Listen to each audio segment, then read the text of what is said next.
He is a younger version of his Uncle Andrew, a Oblivious. pompous, entitled fool who doesn't know how to treat other people.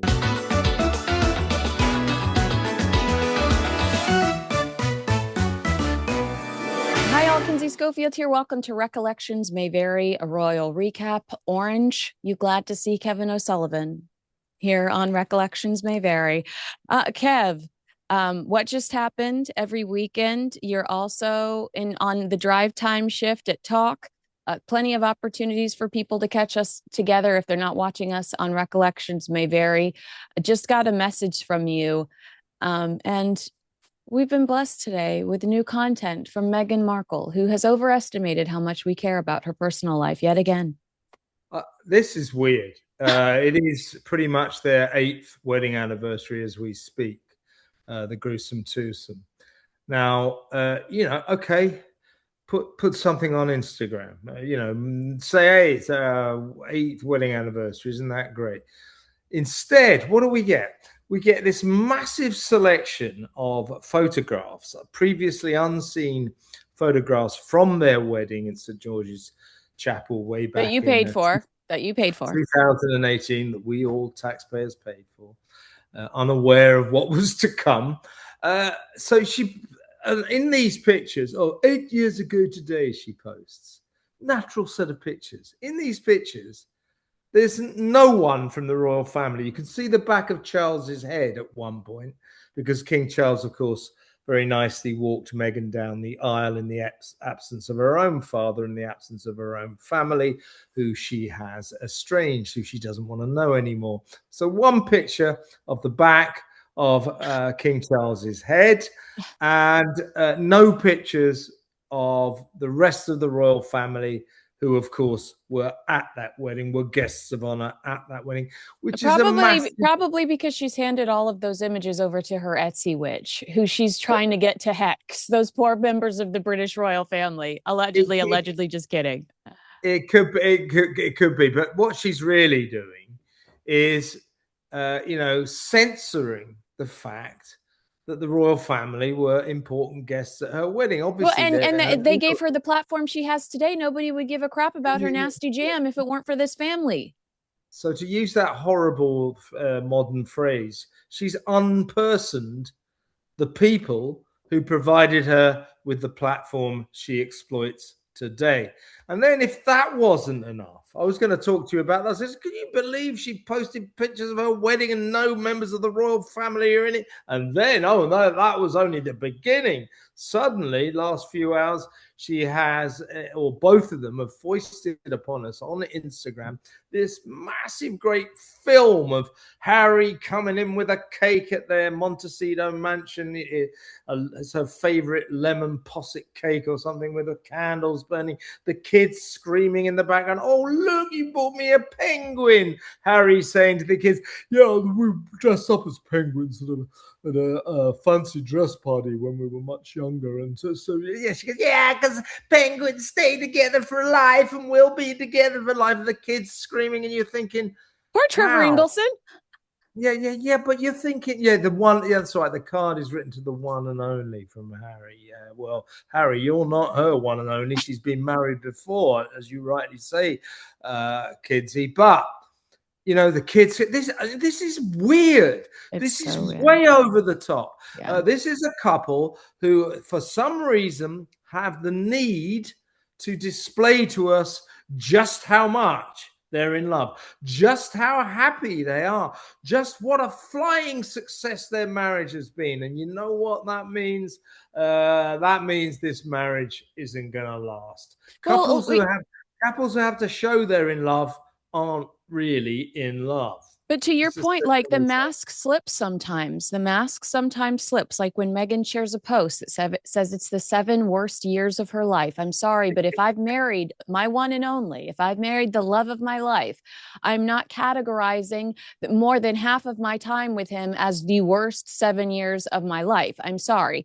Also, Meghan wanting to go and speak in Sweden herself alone without Harry, wanting it to be Meghan's moment.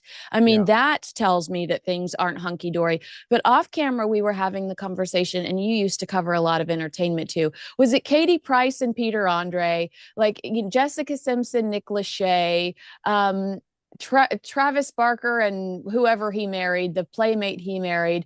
When you do reality TV, which Harry and Meghan have done, I don't care what anyone else says, it's Harry and Meghan is a reality TV show.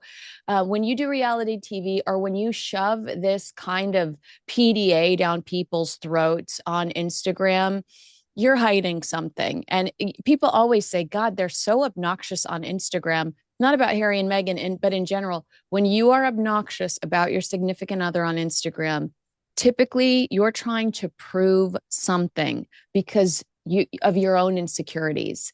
And I mean, you and I have this conversation pretty regularly. We're not saying it's going to end tomorrow, but when the 10-year mark hits here in California and Meghan can walk away with, half of everything, maybe. I think, and I'd like your prediction here too.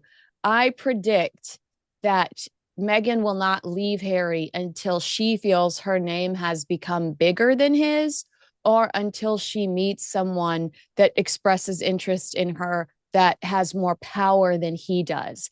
That's when I think Meghan would leave Harry. Yeah, and also she needs to get to the point where she feels financially secure. And to leave Harry, although I think they are in big financial trouble, this pair. Meghan knows that ultimately, Harry is keyed in to the royal family's money. I mean, if they went bankrupt, and it's a possibility, the king would step in and help Harry. There's no doubt about that. Well, and morbidly, Kevin, morbid. I'm sorry to say this out loud, but the king is sick. The king's sick. Yeah. And that is another reason why he'll feel that is something she would think about. Yeah, you're right. I mean, inheritance may be in the air, as it were. I see what you're getting at. But so financial concerns are at the forefront of her thinking. You ask me how long I think this marriage will last. I don't think it will last forever. Even though they think they're penguins and they're together for life, these two penguins won't make it. They won't make it. And you ask me how long I think it will last. I think it'll probably go beyond the 10-year mark, because she's up for more money in California on divorce laws there at that point. But had you have asked me yesterday, I might have given a more lengthy prediction about how long they last. But I saw this video today, and I thought, there's something wrong here. Normal people don't need to do this. They don't need to advertise their deep love for each other. They don't need to advertise how happy they are. There's something very fake about that video, and there's something in my mind that puts a big question mark over just how long this marriage will last. They are trying way, way too hard. Yeah, well, I've not really addressed the most recent reports because I thought that they were garbage, but there have been some very specific reports lately that Harry and Meghan are living separate lives. And again, I didn't repeat them because I was like, but this could be a reaction to that as well, because Harry and Meghan love the ping pong game of, we don't like a headline, so we'll show you. I mean, that is I think their favorite activity. Yeah. And I'll tell you something else. I'm sure we're going to talk about this fairly soon, but there is something very, very toxic about Meghan's attitude to the British royal family generally, what she just did, kind of like a weird horror film character, cutting out all their pictures so you can't see them. Ugh. And then, of course, her reaction to Catherine, the Princess of Wales, returning to foreign international royal duties triumphantly in Italy. And as soon as I saw that, I thought Meghan will start responding soon. And she has within days. It's quite clear that she hated to see Kate back on the international scene and triumphing. She absolutely She's took so it. jealous, Kevin. It's why does she remain so petty and jealous? If we're to believe Meghan's version of events today, she's living her best life. She got everything she wanted. She's in control of everything. Yet she's still, I mean, we might as well just, we'll go into this story, although don't let me forget the psychic predictions, because I thought that was a real fun one that I haven't Let's seen talk about anyone that else too. Yeah. talk about. But you referenced this Meghan Markle traveling to Switzerland, unveiling the Lost Screen Memorial, paying tribute to children that have lost their lives as a result of online bullying. So many contradictions there. It's like she shows up hours after sharing a picture of her own child on social media, inappropriate. The way that she is, constantly elevating herself through someone else's grief, whether it's in Uvalde, Texas or Switzerland, it's just vile. But here's what people are saying online, that Meghan is trying to upstage her estranged sister-in-law, Catherine, the Princess of Wales, through this most recent trip. Meghan is promoting online bullying or anti-bullying, and Catherine pursuing this early childhood development. I think some of the observations are incredibly fair. One person tweeted, was this event planned way before Catherine's trip to Italy, or is this a quick trip put together by her PR team to counter the Princess of Wales? This is embarrassing. Another person added, they are incapable of conceiving a single original thought of their own. This has already been championed by hundreds of people. It's jumping on the bandwagon, pretending they're changing the world. Well, sorry to break it to you, Megs, but this is old news, love. It also, like, Meghan's always making this particular pursuit about herself. She was the most trolled, most bullied person. So you're like, get a grip, lady.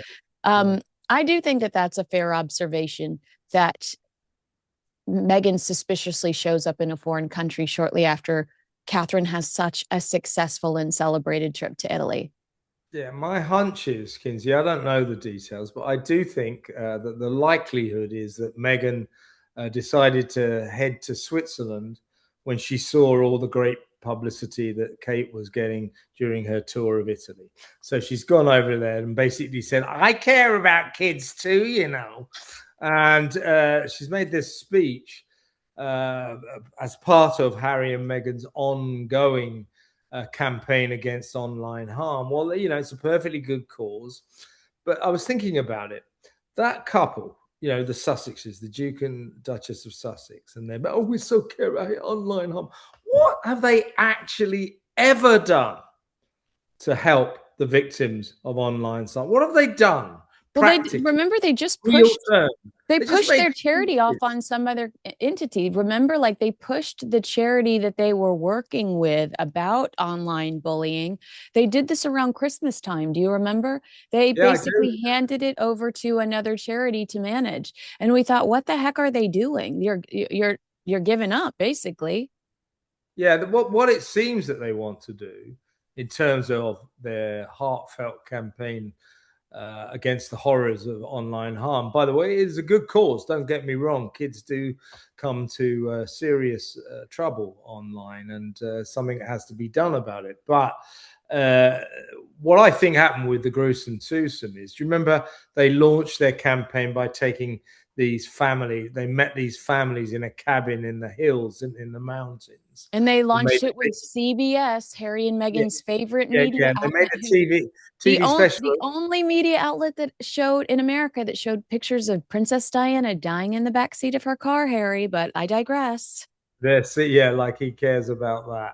And they get together with these families, and then they basically let it be known we will never see these people again. And then ever since then, it's been, here's Harry in an LA restaurant talking to people. Here's Meghan talking to people. Here's Meghan in Switzerland welling up, just like she did when she talked to the Bondi Beach massacre victims in Australia. She's empathizing. Here's Harry making a speech. Here's she making a speech. But what have they actually ever done? So when you talk about them handing the business end of their alleged charitable efforts to someone else, I think that was around about Christmas, and I think that was because they realized, oh, we've got to do some work. Oh, Not we don't want to us. do that. Not Don't this want to do crew. that. We just want photo ops. We just want to look good. So you have to ask the question, apart from droning on about it, what have Harry and Meghan actually practically ever done to help the victims of online harm? I think the answer to that is the square root of zero. Yeah, I mean, they could clean up their front porch first and tell the Sussex squad to pump the brakes if they really cared about online bullying and online harm. I mean, their fan base is some of the most vicious online. But I also wanted to say, what have they done? It's just like Archewell, show up, do good. They keep everything just vague enough so they don't have to make any long-term commitments. And that jumping on the bandwagon tweet reminds me of something Tina Brown says in Palace Papers. Meghan just hops from what hashtag is trending to what hashtag is trending, which I still think is relevant today. But yeah. I want to repeat this, even though I need to research it a little bit more, but I will repeat this. Paula M. telling me that she felt, based on a piece that was written in the Chicago Tribune by Dr. Donna Suskin, she wrote an essay about AI and, early childhood development and the way that the world is changing. And, she says that she believes Meghan Markle plagiarized a portion or some of this speech from this Chicago Tribune essay by this doctor without crediting them. So I'll have to look more into that, but I didn't want to, she just sent me that and I didn't want to forget to mention that as we discuss it. But, that's why the palace is so important, because they manage going over. Well, also Radar Online is claiming that all of it's written by AI. Radar Online says like multiple people have put it through systems that claim that Meghan is trashing AI while using AI. Yeah. But I think that, trashing that's social media while using social media. Exactly. I mean, the headline over here in London, in the Daily Mail, when she posted a picture of her with the back of Lilibet's head, of course. I think it was in her sort of dressing room. Her luxurious closet, making sure we see how materialistic she is. Clothes. Just before she went to Switzerland to make a speech about the evils of social media and online harm, the headline in the Daily Mail was breathtaking hypocrisy. Mm-hmm. And it was the inappropriateness of that picture just before she went to make a speech about the evils of online harm, which is posting that on a picture of her and her kid on Instagram, just before making a speech about the perils of online harm. It's inappropriate. It takes inappropriateness to a whole new level. And it reveals, I think she's utterly tone deaf. She's an idiot. I mean, I think we've given her way too much credit because of where she went to school. But I think common sense is, I want to say common sense is not very common. I've had other people on this show say that, they believe she is a narcissist and that's why she functions this way. Yeah. I had a narcissist expert on my show over here in London, on my regular show, drive time show, name of Richard Gannon. He said, "Oh no." He said, "Make no mistake." He said, "I've looked at this woman. She has all the facets of being a total narcissist. It's quite clear. She's obsessed with herself." That's what that video of her and Harry and the kids and the 8th anniversary. To her, it's not really about them. It's about her. Look at me. I'm in the middle. I am the. I'm so loved. That man loves me so much. Harry loves me. Always bought me a penguin with forever. It's not. It's all about her. Everything she does is about her. And that trip to Switzerland quite clearly was a tit for tat attack on Kate, because Kate had staged such a triumphant tour of Italy, the kind of tour that she never could do. By the way, I did this on my show, What Just Happened, last week. The comparison between the way Catherine, the Princess of Wales, deported herself during her tour, and the way that Harry and Meghan deported themselves when they were in Australia. Everywhere they went, big limousines, entourages, security guys talking into their microphones, huge hired parties of school kids to look excited, etc. Catherine, when she was in Italy, she was turning up in cars on her own. I mean, just a driver getting out, nobody with her, and just immediately going over to the crowds, chatting with the kids, chatting with the grown-ups. She's got it. She's got the stuff. She knows how to do this. And the secret is naturalness. Well, She man, just Meghan's does it faking with it. natural charm. Every Whereas Meghan and Harry have got to put on a display. Look how important we are. Look, we look, need we've got security. We need security. we need security. We've got security men, and we've got 5 cars. Well, look at this adoring crowd we've hired to greet us. Look at all these people who love us. You know, it's stage managed. Stage managed. It's for show. It's for show. So what I think Meghan really hated about Catherine's return to frontline royal duties abroad when she went to Italy was that Catherine does it so naturally, with such natural charm, the kind of natural charm that Meghan will never be able to muster, because there's nothing natural about her, and she sure as hell is not charming. Yeah, I was talking to a body language expert, and he was doing the comparisons of the two. And he's like, notice how Catherine says, we had a dog named Lupo. We had this dog named Lupo, big personality.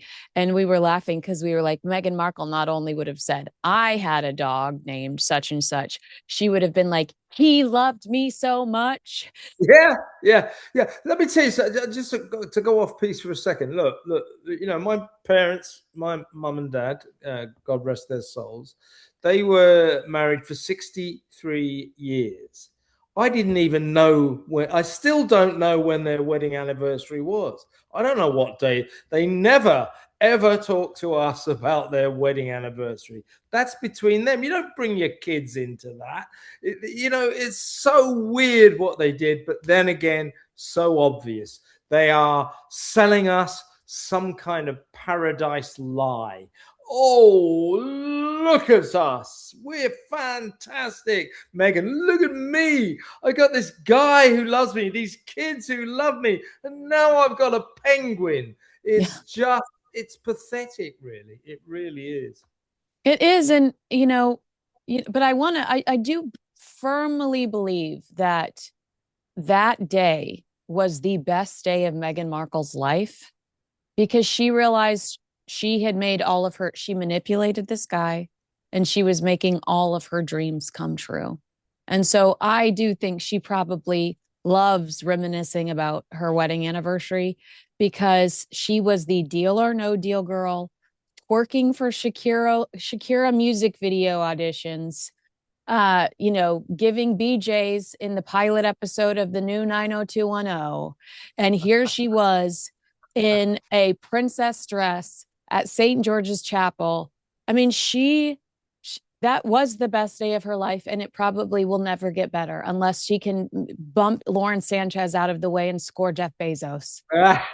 Yeah, maybe. But I mean, it was a brilliant day. I mean, I can remember it was a beautiful sunny day, an unlikely, fabulous sunny day. It was as if the gods had got together to make sure that this was the most perfect day for Britain, for the royal family, for Meghan, for Harry, for the whole world. It couldn't have looked better. And yeah, I agree with you. I don't think there's any doubt that that was the culmination of all of Meghan's lifelong dreams. And of course, I think she thought that that would be the beginning, of her remarkable story, that was just the beginning of her triumphant life. It was now going to get better and better and better. Well, and she got her way when it came to what she wanted with the wedding. They cut Queen Elizabeth out. We found out how much that hurt her, because Meghan had so many ulterior motives. She had her own preacher who you saw everybody snickering in their seats about because he was going overboard. She had her own choir singing, modern music. And on that day, Meghan Markle thought, I got everything I wanted here. and I'm about to change the monarchy, and I'm going to make all the changes I want to the monarchy, because so far she'd proven she could get everything she wanted. Little did she know that that was the last time they were going to bend for her.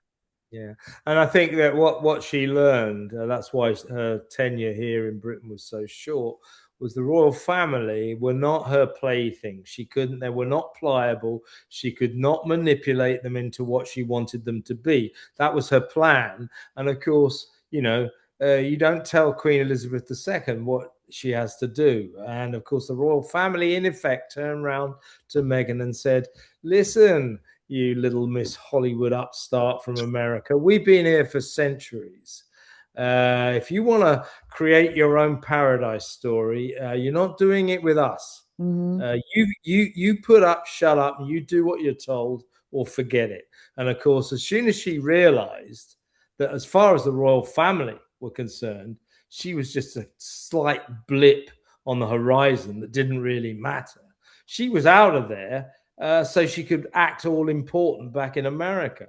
That's what it all was all about. She To put didn't one like, bag of pretzels in another bag of pretzels. yeah, and then you can take them out of the bag and pour them into another bag and put a bow around them. It's amazing. But if you think about it, ever since then, for Meghan and arguably Harry, it's been a downhill slide. And the Mm-hmm. downhill trajectory continues to this day. Agreed. They're in trouble. They're in trouble financially. He's not doing a damn thing. He's not bringing a penny in. Wait, She's because desperate. did you hear that he was not paid for that speech in Australia? I recently read that I he thought he was. got $50,000 for it. I recently read that he actually was not paid. That in the article about Meghan being the breadwinner, that Page Six recently, I believe that it was in that article. Page Six reports that it was Meghan that was paid for the retreat, and Harry was not paid for that speech. Well, I guess that's even worse then. So I know this, she's getting increasingly frustrated by his lack of ability to bring any money in, but he'll never grasp that nettle because he's a member of the royal family. He doesn't know about money. He doesn't care about money. He grew up in palaces where money was just there. That's his attitude to money. He cannot even understand what the concept of financial difficulties are. He Mhm. cannot get that through his head. And I know she's pretty damn frustrated about this. And now, of course, they're trying to pretend that they're going to make money out of their latest film project. Well, I there's mean, there's plenty on an agenda, and we've just seen absolutely nothing come to fruition of said agenda. they keep announcing, hey, yeah, we got meet me by the lake, meet me at the lake. We're gonna make a film of it. Oh, we got the wedding date, we're gonna make a film of it. Oh, we got a film about Afghanistan, we're gonna do that now. You can't keep buying the rights to books, announcing you're gonna make a film and not making the film. How can they be buying the rights to a new book about a real story that happened in Afghanistan, in Helmand province? It's a great story, no doubt about it. But, surely they should be making, Meet Me at the Lake and the Yeah. wedding day. Well, I Instead, think I think I told you this off air, but I met someone in DC who was in Afghanistan with Prince Harry, and I also have another contact who I know through a family member that was in Afghanistan with Prince Harry, and they say he was not a very nice man. That he was. I mean, I don't know. Maybe doesn't they'll seem beep to it. be Maybe to me. yeah. He I, doesn't seem I to heard be he to was an me. asshole in Yeah. Afghanistan, and I've heard that the people that fought around him Well, did not why like should he him. be an asshole in Afghanistan? He's an asshole everywhere else. Exactly. And they have no confidence in this guy. They think he is entitled, weak, and you know you're hearing a little bit you're hearing similar talk around Invictus. Major donors are bailing, leadership is leaving, and people, some of the veterans are like, we don't trust Harry's leadership, allegedly, reportedly. Not a And leader. He's not a leader. He yeah, couldn't lead a dog. I mean, yeah, he's hopeless useless. He's too stupid to be a leader. But doesn't that make I'm not. you think that while this is a good story, yes, there will be some people that don't want to support it because bad they've had bad experiences reportedly with Harry in Afghanistan or around his veteran, campaigns. Yeah. Well, let me. I wrote about this the other week. Harry will hate this, but it's true. I'll tell you, Harry has a character, a personality, very, very similar to his uncle Andrew. Yes. They're both very similar characters, both born and bred in the same circumstances, both too stupid to realize that if you have the privilege and the status foisted upon you by being a member of the royal family, you better learn to handle that with a dignity, with modesty. You need a certain intelligence to handle it. To be fair, I don't think King Charles is the world's most brilliant person, but he's always understood that. The Queen Elizabeth II understood it. Anne understands it. William very much understands it. Harry, like Andrew, does not.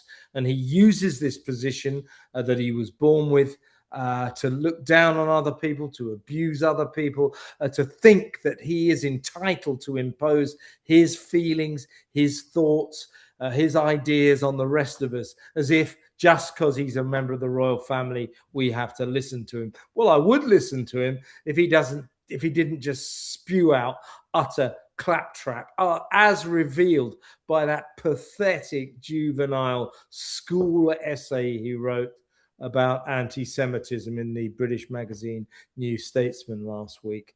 How dare you? So embarrassing. I mean, that's supposed to be an intellectual magazine. Suddenly, there's this 11-year-old schoolboy's essay about, isn't it nasty being horrible to Jews? In which, by the way, he was horrible to Jews because he never once mentioned Hamas, October the 7th. And he's worn a Nazi costume, and he went to Jordan where he was photographed with people that had pro-Hamas BS all over their social media. Yes, yes, and yes.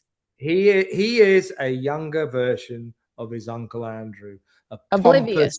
A pompous, entitled fool who doesn't know how to treat other people. And that's why he struggles so much in life. That's why no one wants to give him any money. And I'm not surprised what you say about Afghanistan. And I'll tell you another thing. A friend of mine served with Prince Andrew on his helicopter in the Falklands.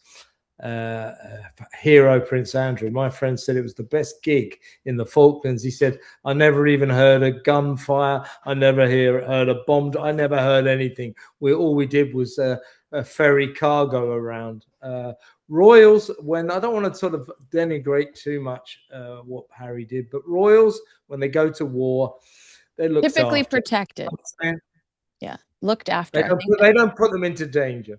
Right. They're not there at the front. They're not on the front line getting bullets thrown, aimed at their heads, put it that way.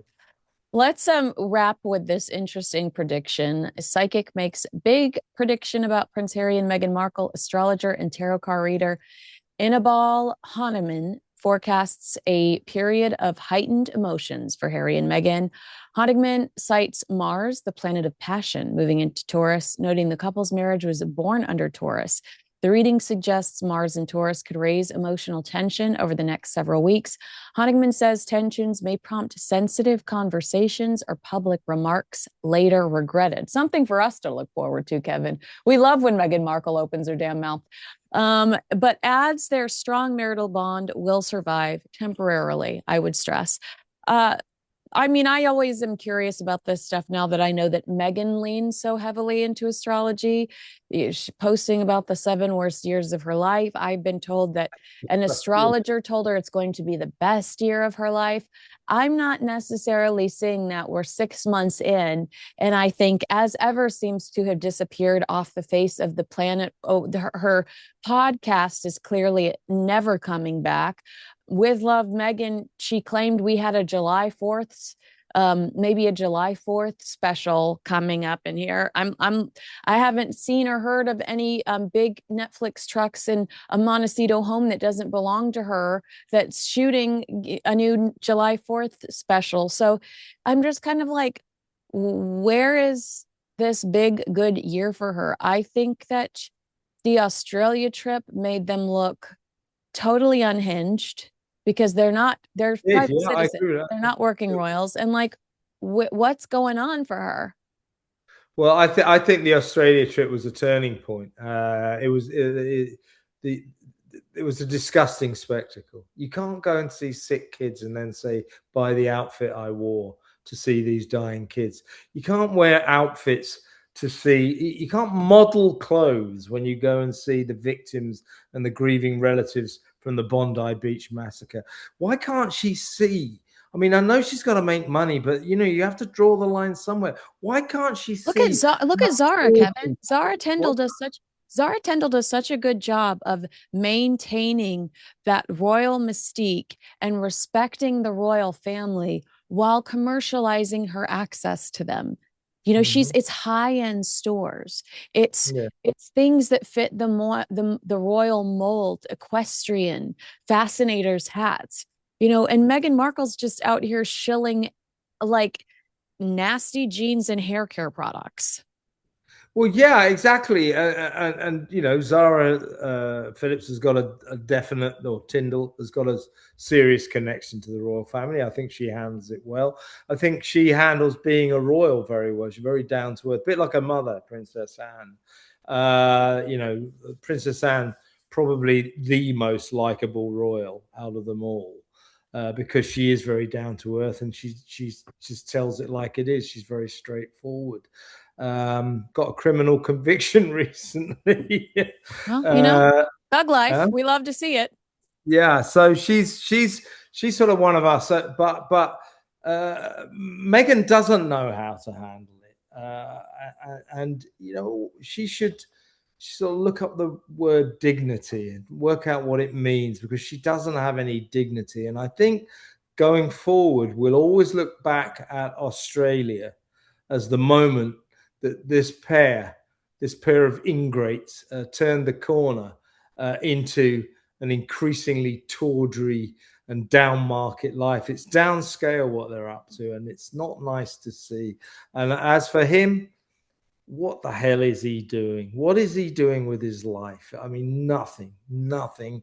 And as you say, all of her enterprises come to nothing. I mean, I'll give her one thing: she keeps on trying. Yeah. But I always think about Meghan. These people, it's like, oh, you can't, you're trying to sell your as ever your expensive jam, and you're modeling your clothes, and going to see sick kids and saying buy this outfit. You've got to make money. Got to make your. Here's an idea. You know, get a job. Yeah. Get a job. Stop being so lazy. Get a job.